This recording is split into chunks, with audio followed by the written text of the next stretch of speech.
अगर मैं आपसे कहूं कि आईपीएल 2026 के पहले ही मुकाबले के अंदर आरसीबी की टीम से वो 2 प्लेयरों का पत्ता कट चुका है तो क्या आप चौंकोगे तो नहीं? अरे हाँ भाई साहब, ये चौंकने वाली बात ही है कि 2 प्लेयर का पत्ता कट चुका है। और ये इतनी टेंशन वाली बात है कि भाई साहब अगर ऐसा हो जाता तो आरसीबी यार कैसे जीत पाएगी एसआरएच जैसी खूंखार टीम के सामने। अरे वो खूंखार टीम अगर चल गई तो चांद तक, नहीं तो शाम तक, लेकिन अगर चल गई तो भाई साहब क्या ही कर पाओगे आप, क्योंकि तब वो इतने रन ही ठोक देगी, फिर आरसीबी की बस की नहीं है। लेकिन सवाल ये उठता है कि आखिरकार कौन से प्लेयर हैं, सवाल ये उठता है कि आखिरकार किसे लाया जा सकता है। देखो यार, सबसे पहले बात कर लेते हैं मैच के बारे में।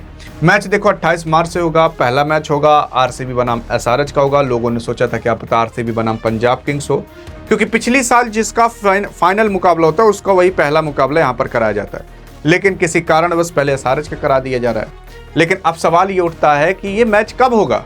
जियो हॉटस्टार पर देख सकते हो, वही 7:30 बजे चालू होगा। लेकिन अब सवाल ये उठता है कि भाई साहब आखिरकार बदलाव क्या हुए।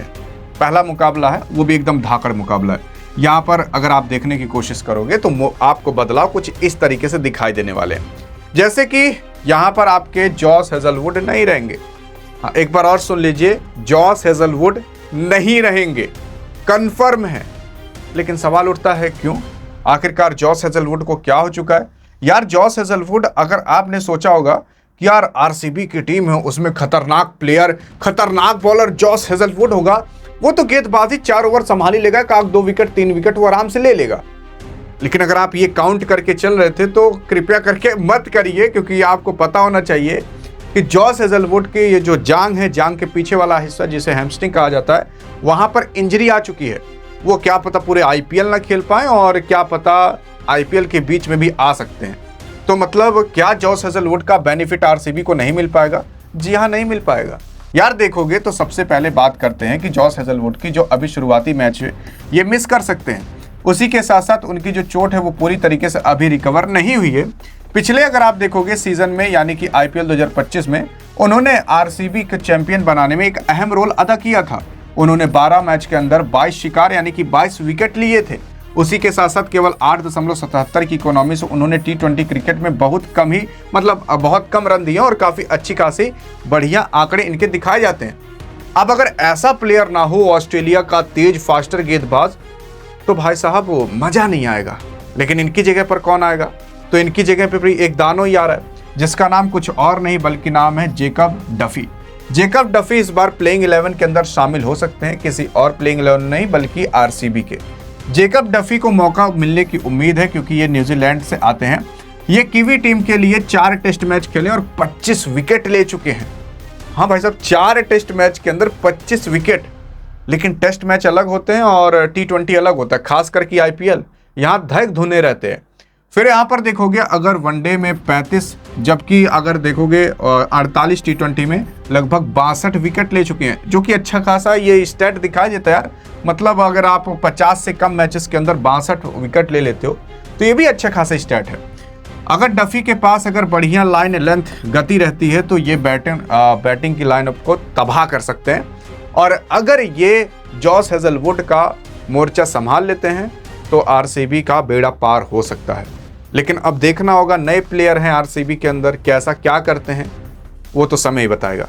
लेकिन जिसके ऊपर पूरा विश्वास था जॉस हेजलवुड, वो आपको नहीं दिखाई देगा। फिर उसके बाद अगर आप देखोगे तो कोई और नहीं बल्कि आपके देवदत्त पटिक्कल नहीं रहेंगे। पटिक्कल साहब की बात करें तो 10 मुकाबलों के अंदर 247 रन मार चुके थे, औसत 27 का था, स्ट्राइक रेट 150 का था, हाफ सेंचुरी 2 थी, और सर्वोच्चम स्कोर इनका लगभग था 61 का, मतलब अधिकतर स्कोर जो मारे थे 61 का मारे थे, क्योंकि ये थोड़ा लेट उतरते हैं। तो उस टाइम अगर आप 61 मार दे रहे हो तब भी ठीक ठाक माना जाता है। लेकिन उनकी जगह आएंगे अब जेकब बेथेल, जो मतलब पटिक्कल में नहीं रहेंगे, जेकब बेथेल को मौका दिया जाएगा। अब जेकब बेथेल का अगर आप चाहे स्टैट देखो चाहे ना देखो, चाहे आपको अच्छा लगे चाहे खराब लगे, अच्छा तो है ही इनसे थोड़ा बहुत, लेकिन जेकब बेथेल अभी जिस फॉर्म में है, अगर उस फॉर्म में रह जाता है तो भाई साहब मैच को निकाल सकता है। जानते हो क्यों निकाल सकता है? क्योंकि आईपीएल के पहले अभी जो टी20 वर्ल्ड कप था और टी20 वर्ल्ड कप के सेमीफाइनल के अंदर जब भारत और इंग्लैंड भिड़ा था, तो आपको पता होना चाहिए कि ये अकेला एक बंदा था जो सेंचुरी मारा था भारत के खिलाफ। और आप ये भी सोच सकते हो कि इसी से ही पूरा इंडिया डर रहा था उस टाइम, कहीं ये जिता न दे।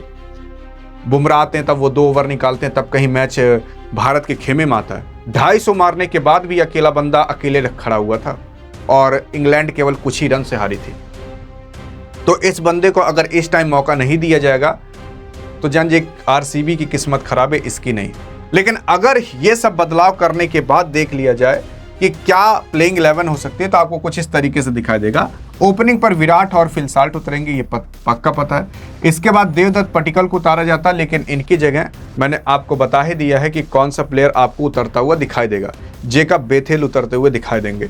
लेकिन मान लेते हैं अगर इनकी जगह जेकब बेथेल आ जाते हैं, आगे क्या होगा? तो देखो यार, आपके कप्तान कंफर्म हो चुके हैं, रजत पाटीदार होंगे। फिर उसके बाद 5वें नंबर पर आएंगे टिम डेविड, जो कि एक दानों की तरह काम करते हैं। भाई साहब शक्ति का बल का प्रयोग करके, मतलब शक्ति का प्रयोग करके गेंद को पार कर देते हैं। फिर विकेट कीपर और बैट्समैन के रूप में आएंगे जितेश शर्मा, फिर सेफर्ड आएंगे और यहाँ कुणाल पांड्या। अगर कुणाल पांड्या इस बार बैटिंग कर लेते हैं, थोड़ी भी ठीक ठाक या 30-40 रन का आंकड़ा अगर छूते हैं, तो जान जाइए आरसीबी की बैटिंग की लाइन और लेंथ 8 नंबर तक है। उसी में विकेट कीपर भी मिल जाएंगे, उसी में कुछ बॉलर भी मिल जाएंगे। मतलब लगभग जैसे टीम इंडिया बनाई जाती है कि 8 नंबर तक बैटिंग रखो, प्लस उस बैटिंग में भी बॉलिंग रहे और कुछ प्योर बॉलर तो रहें। वैसा कुछ इस बार आरसीबी का प्लेइंग 11 आपको दिखाई दे सकता है। फिर उसके बाद भुवनेश्वर रहेंगे, यहाँ जॉस हेजलवुड की जगह डफी आ जाएंगे और इधर कहा जा रहा है यश दयाल को रखा जाएगा और इधर इम्पैक्ट प्लेयर के रूप में सुयश शर्मा रहेंगे। तो ये टोटल 12 प्लेयर रहेंगे। 12 तो प्लेइंग 11 कहाँ से हुई? हाँ, प्लेइंग 12 हो चुके हैं, क्योंकि आईपीएल के अंदर इम्पैक्ट प्लेयर भी रखा जाता है, तो उसको भी काउंट किया जाता है कि इम्पैक्ट के रूप में कौन आ सकता है। तो सुयश शर्मा को लाया जा सकता है। तो अगर ये प्लेइंग 11 रहती है तो क्या लगता है आपको कि आरसीबी एसआरएच को मात दे पाएगी? देखते हैं आपका क्या कहना है। बाकी अधिक जानकारी चाहिए तो इस वीडियो में मिलते हैं, तब तक के लिए जय हिंद जय भारत।